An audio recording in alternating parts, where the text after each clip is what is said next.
Hello and welcome to another informative VisFX Blender breakdown. First off, really quickly, I wanted to show you all a couple ways in which you can keep up to date with what I am doing over here at VisFX Blender.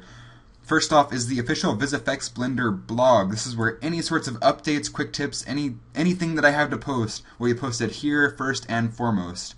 Then, apart from the blog, we have two other pages. We have one on Facebook and one on Twitter. The official Facebook page is facebook.com/VisFXBlender.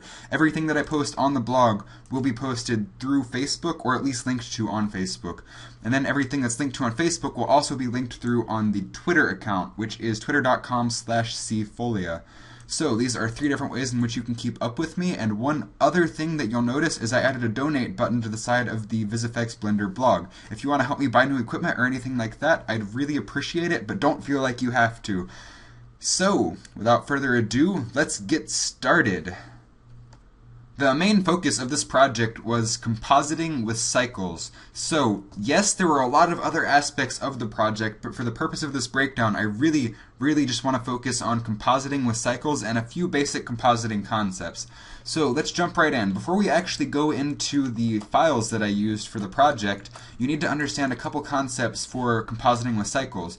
First and foremost, a lot of people don't understand that you can actually render out with transparency from cycles. So you're going to notice, by default, that's turned off. So if I render out this cube, which I did, and try to alpha it over a background, you'll notice there is no transparency. I just get this default gray background. However, what you can do is you can come down to the film box under the render settings, and you can turn this transparent box on. Now pay attention right here around the cube. You're going to notice as soon as I check that, you get a transparent background. So when I actually render it out, you realize immediately that the transparency takes effect and it properly alpha overs the background. So that's one thing that you need to understand to composite with cycles using the methods that I use. I'm sure there are other methods, but this is the method that I chose to use. You also need to understand how to get a shadow pass from cycles. Now, currently cycles does not support render layers or render passes or anything like that, so it's impossible to get an actual technical shadow pass. However, we can sort of fake it. What we can do is add a plane. This is not going to be a very good shadow pass, by the way. This is just for demonstration purposes, so we can go ahead and jump into the file. So, what you can do is add a plane, and essentially, if your lights are bright enough, you can make the plane solid white. Whoops. You can make the plane solid white, and then you can hide the cube. However, if you just hide the cube, you'll notice the shadows go away. But Cycles already has an implementation where you can hide the cube and keep the shadows. And how you do that is you go into the object settings, and under ray visibility, you uncheck camera. That makes the cube invisible to the camera. I'm assuming the rays the camera is shooting out to see objects no longer see the cube, and that's probably how it works. I'm not actually positive how it technically works. But what ends up happening, the final result, is that the cube is hidden and the shadow remains, which is what we want for a perfect shadow pass. So then, after tweaking lights and settings and the color of the plane, which in mine I actually made the plane a super white, which what a super white is a color that's actually brighter than white, so like 1.2, 1.2, 1.2, which Blender does support, by the way. So that is essentially how I approach the shadow pass. You can sort of play with the contrast and brightness and such in the compositor. I'll show you more in depth when we actually jump into the file, but those are the two basic concepts that you need to understand before we jump into the file. Also, I'm assuming that you all have a general understanding of cycles and the compositor before we jump into the actual files. So I apologize if you don't, but I'm really focusing on just compositing using cycles. So let's jump into the file. First, I really want to just break down the 3D scene and how this was all put together, and then I want to jump into the composited portion of it over here in the scenes. I set it up in two separate scenes. So, taking a look at the 3D scene, these first two layers right here are what the beauty pass is, essentially. So the robot, if you look at the ray visibility over here, I don't have to switch to cycles right now, right? So anyway, if you look at the ray visibility right here, you'll notice the robot, all of his pieces are visible in the camera. However, none of these planes are visible. I'm only using them to approximate light bouncing of the room, so it looks like he's actually in an enclosed room of some sort. And what this actually looks like rendered is like this. You notice we have a transparent background and we have the robot with all the nice light bouncing and all that sort of stuff that Cycles provides. Then on the second render layer, I'm calling these render layers, but Cycles doesn't actually have render layers, remember. These are just my this is like my own way of doing render passes kind of within Cycles. So on the second render layer down here that I have set up, we have the plane, which is visible to the camera, and the robot, which is not visible to the camera. And what this ends up looking like is just a shadow. Now the plane, I changed the color to be a super white, so it's 1.5, 1.5, 1.5. Because if I just had it at 1, 1, 1, then you'll notice we start to get some oranges in here that we really don't want. So 1.5, 1.5, 1.5 was a number that worked for me. If you're doing this in your own scene, you're probably going to have to play with your own values.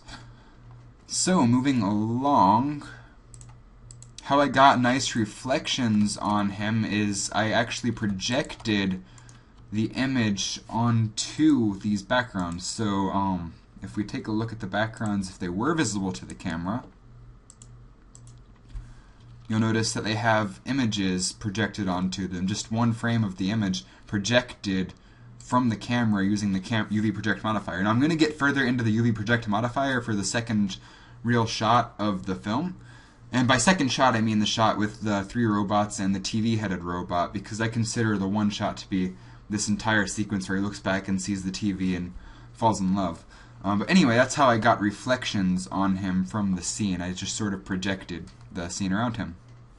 And then one last thing, I'm going to go ahead and assume that you all have a basic understanding of Cycles materials. However, there's a neat trick that I used for the TV. Rather than just compositing the monitor screen coming on, what I did, if I go to the materials here, and back to 3D view, and click on the monitor, you'll notice right around here I have some keyframes. For the monitor material, you'll notice it's off. If I render this, so the monitor is off, and then if I sort of re-render it again, further along here, it's on. So how you can animate that is with a mix shader, and you can just animate the factor. So I have an emit shader coming in down here with an image of the heart screen, and then I have the regular reflective plastic material coming in here, and then I mix it and animate the mix factor, and you can basically turn the monitor on and off. So that is essentially the breakdown of the 3D scene. Let's jump into the composited scene now. So looking at the composited scene, I'm going to go ahead and merge these views and go into the node editor.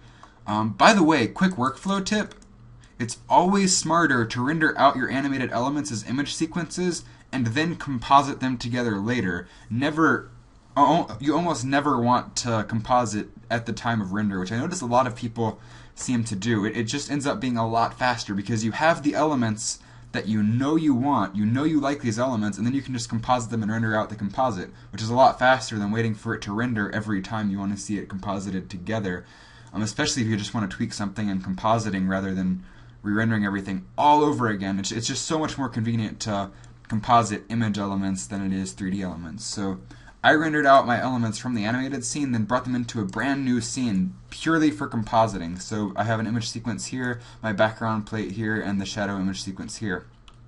Now, in the compositing, I really just want to go over compositing a shadow pass properly, especially using the Cycle shadow pass since it's not a real shadow pass.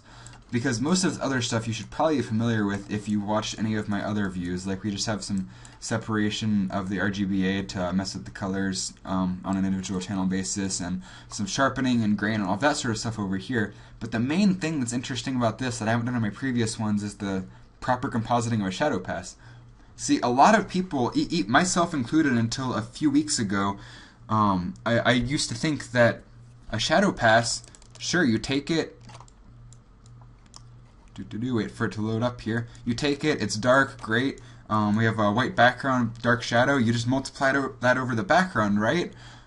Well, that's actually not the best way to do it. What you do instead, a much better way to handle it, is to take the shadow pass and invert it.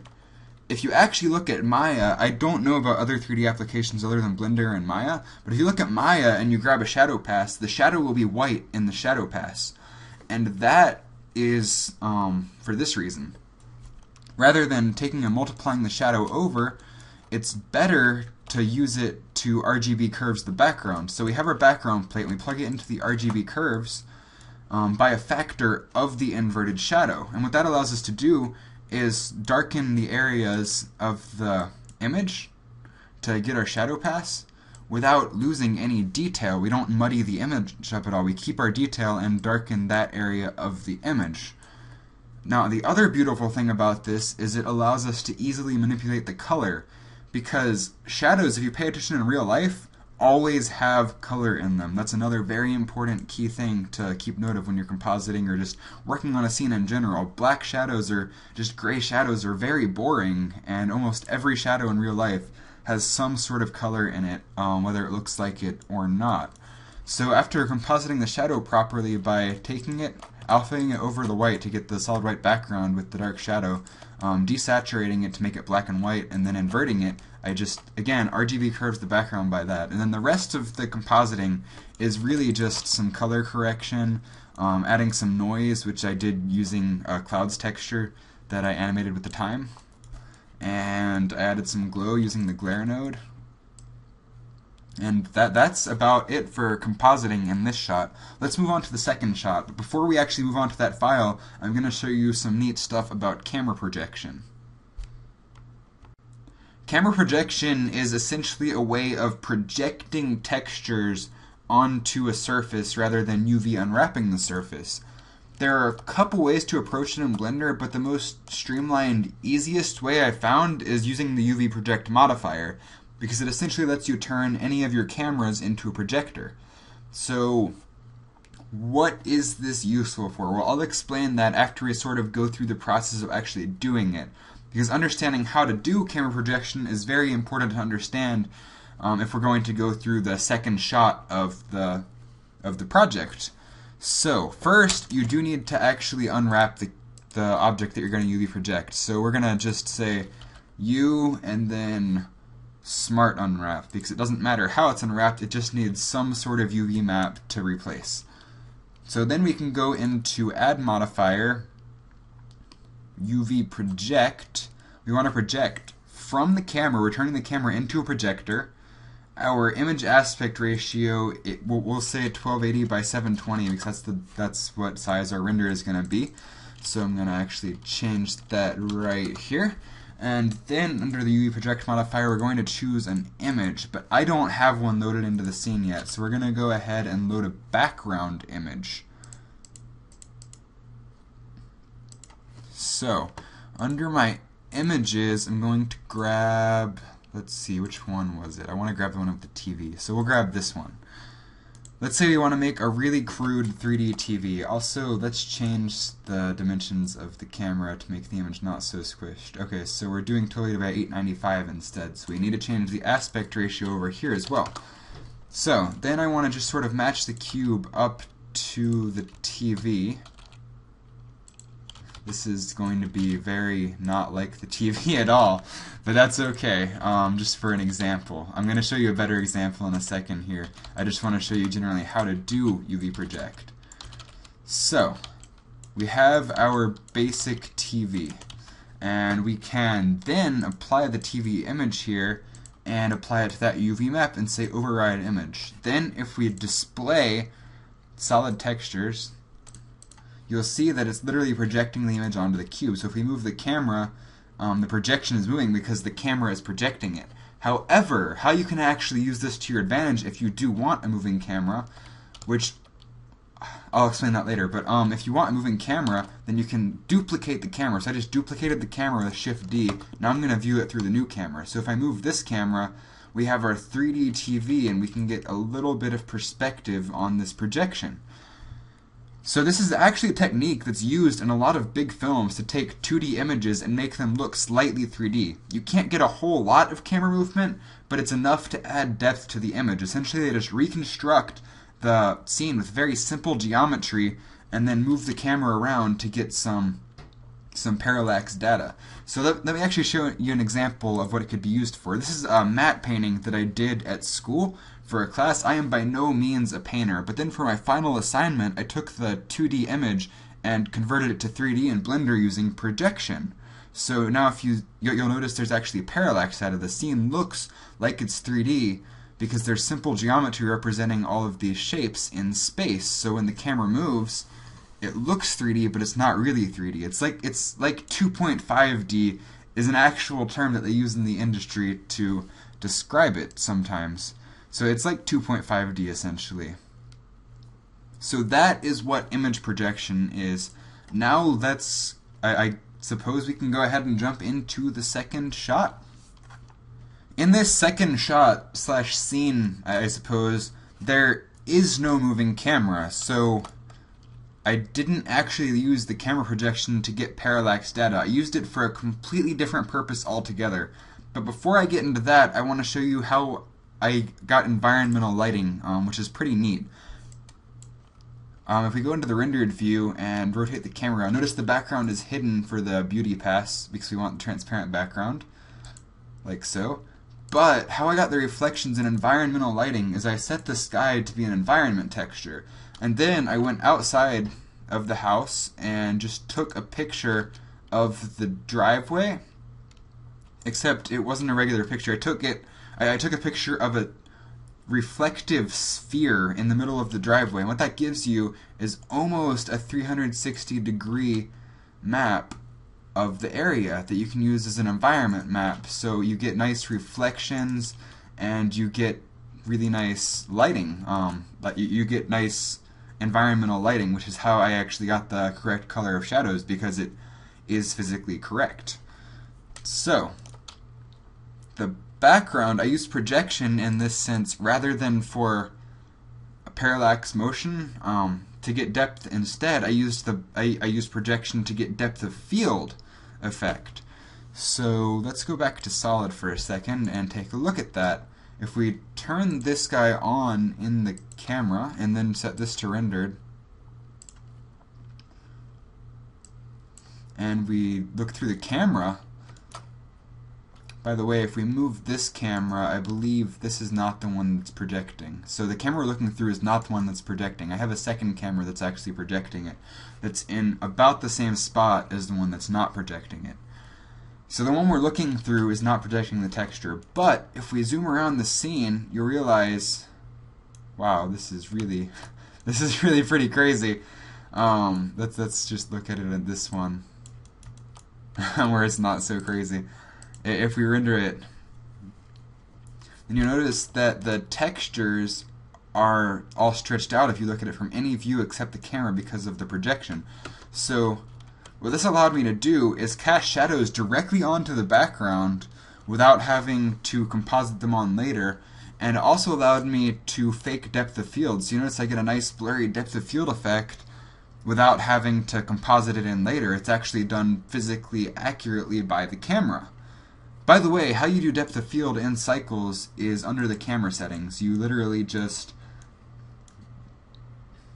change, let me find my camera settings here. I don't think I have the camera selected. There we go. So if we go to the camera and we look at this, we have the aperture and the size. I just played with the settings until I got settings that I liked.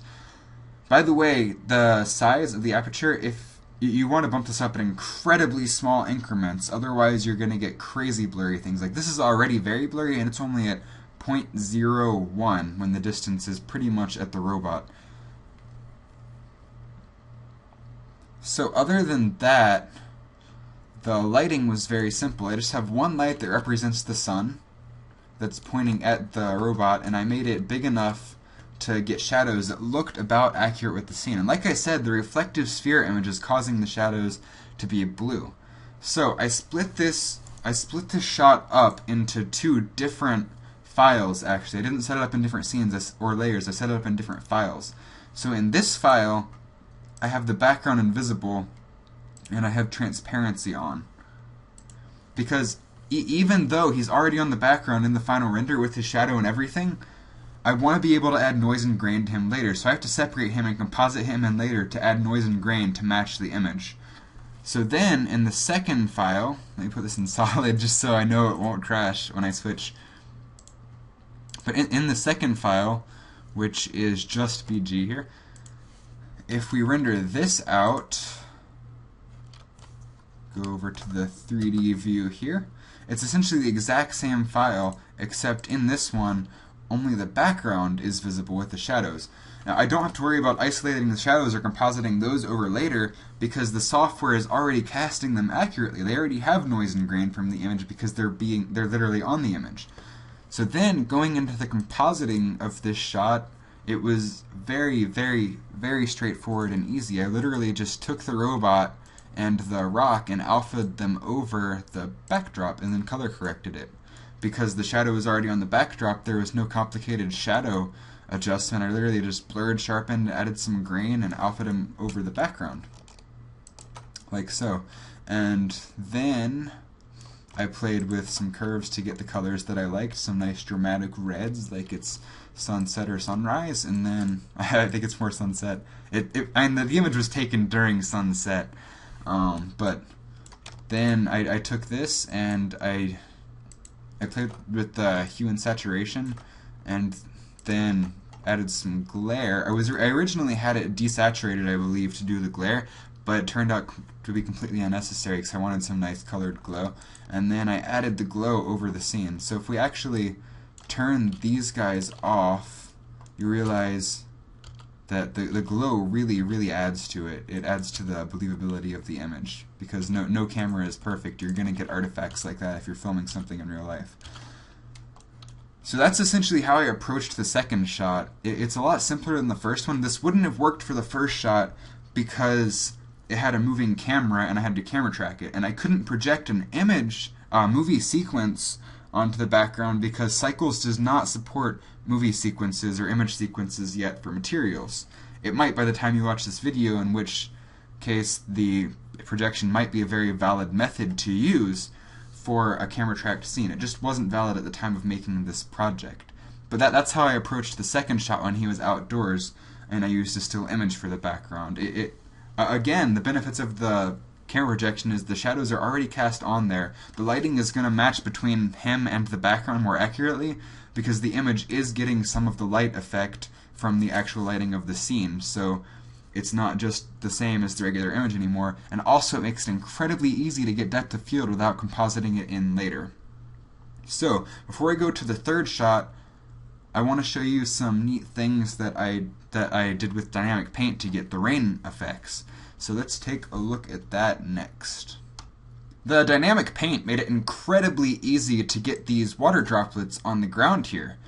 I'm going to demonstrate dynamic paint with particle systems using displacement as opposed to a wet map like I did here, but it's essentially the same concept to set it up. You just have to change one or two settings. It's just more visual for me to demonstrate using it as displacement.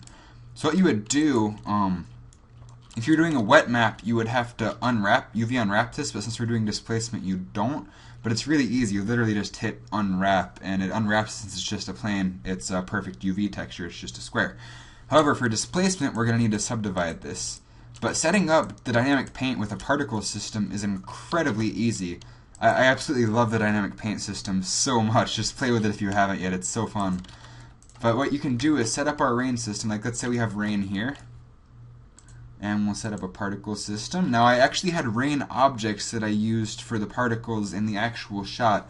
But for the purpose of this scene, it doesn't actually matter. So we have these particles falling onto the plane. We'll pretend that these particles are rain. And that the ground is just gonna melt away. It's some sort of water dissolvable substance.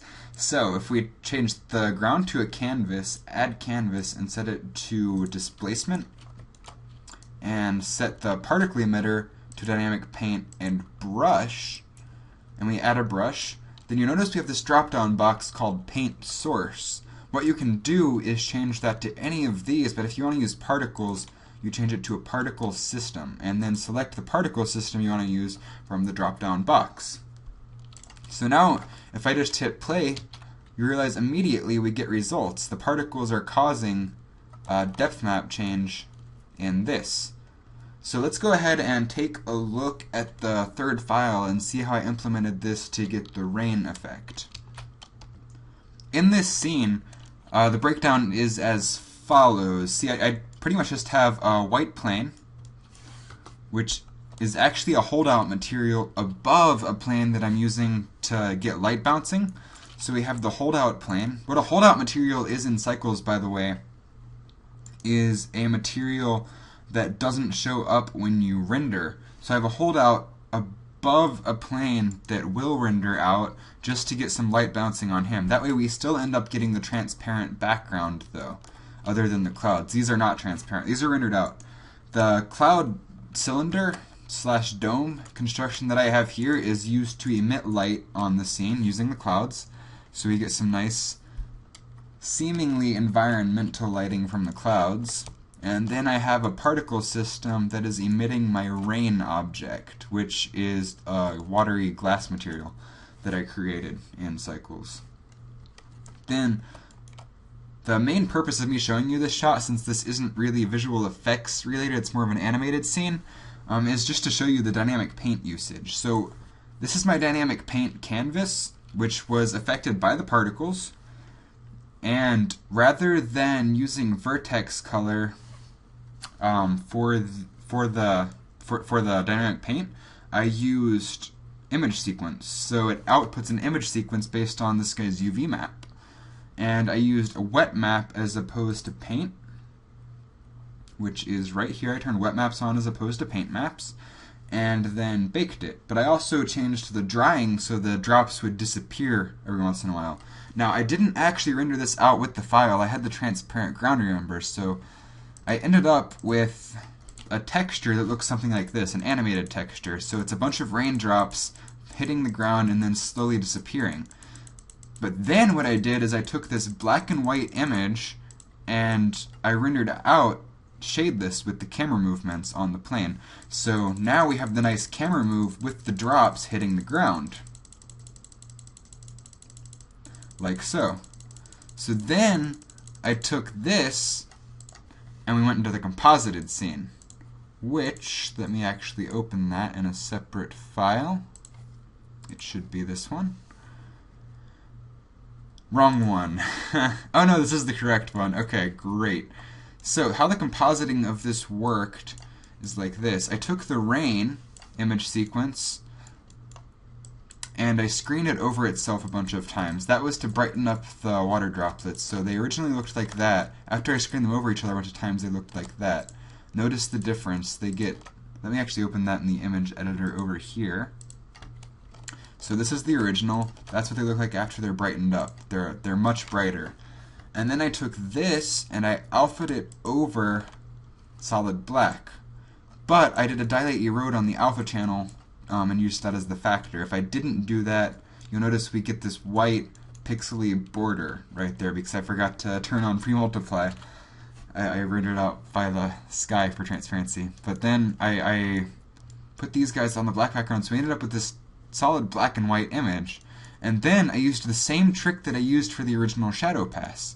I did an RGB curves by a factor of the raindrops on the background.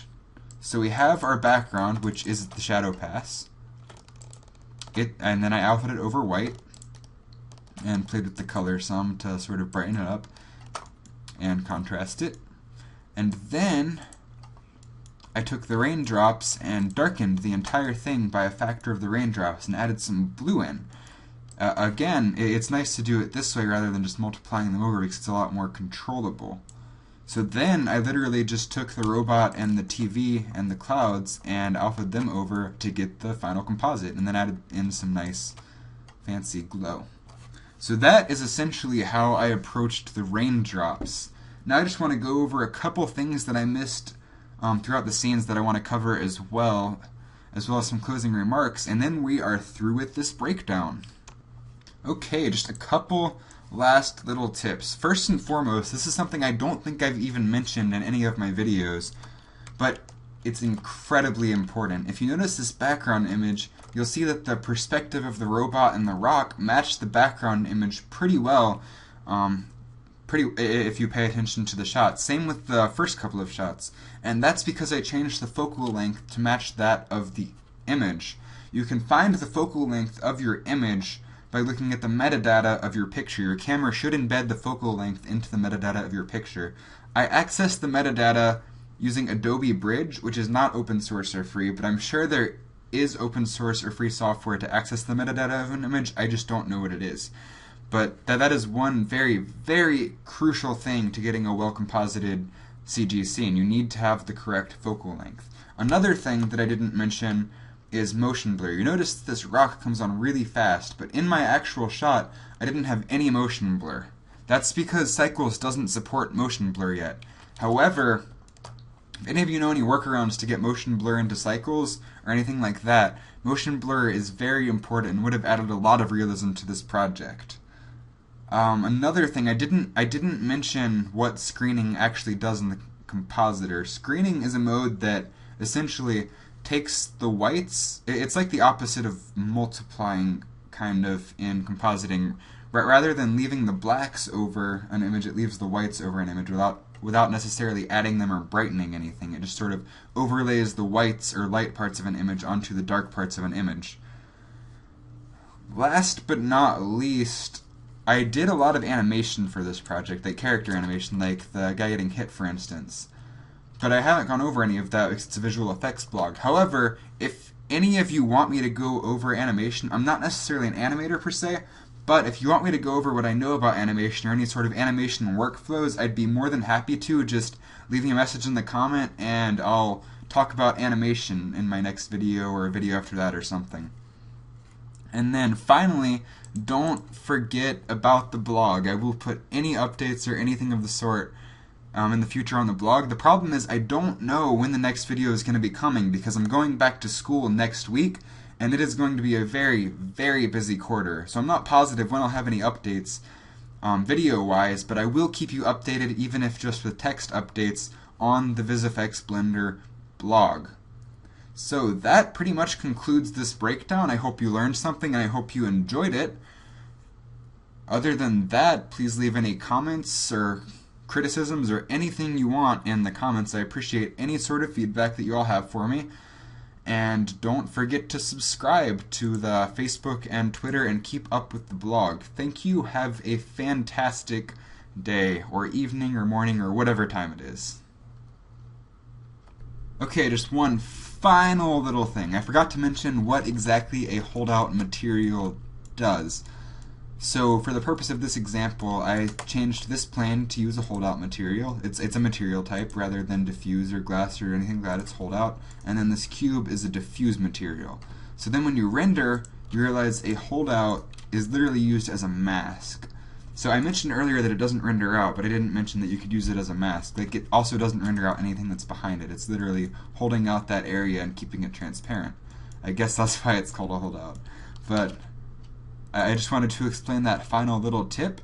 Have a fantastic day, evening, or morning, or whatever time it is for you.